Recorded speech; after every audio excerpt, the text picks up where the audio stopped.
Beaucoup l'appellent Docteur Nakoulima. Comment s'est passée la nuit? Mais Khady Diatou est ingénieure de formation. Un parcours atypique pour cette ancienne élève de l'école des mines à Paris.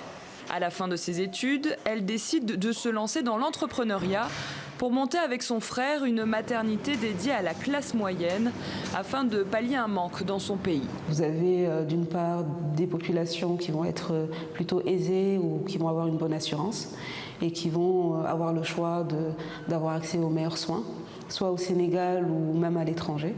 Et puis vous avez la grande majorité de la population, même plus de 80-85% de la population, qui elle va vraiment éprouver des difficultés dans son parcours de soins.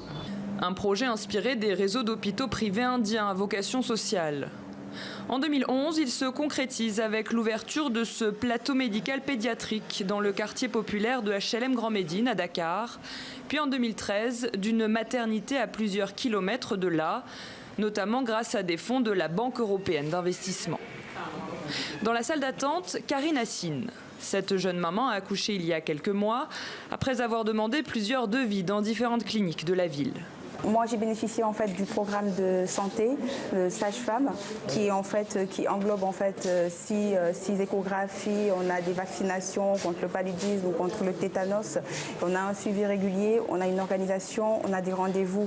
On est tout le temps en fait suivi par des sages-femmes. Un suivi de grossesse qui lui a coûté au total 90 000 francs CFA, soit l'équivalent de 140 €. Pour répondre au mieux aux attentes des patientes, la directrice, Khady Diatou, entend gérer sa clinique comme une entreprise.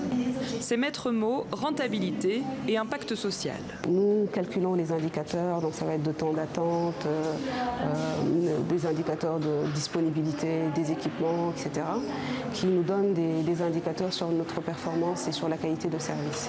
Et tout ça est piloté par la directrice des opérations. Et régulièrement, il y a des formations qui sont faites. Environ 2500 bébés sont nés dans cette clinique à ce jour. La structure pourrait bientôt se développer grâce à des partenariats publics-privés. C'est en tout cas l'ambition de la directrice.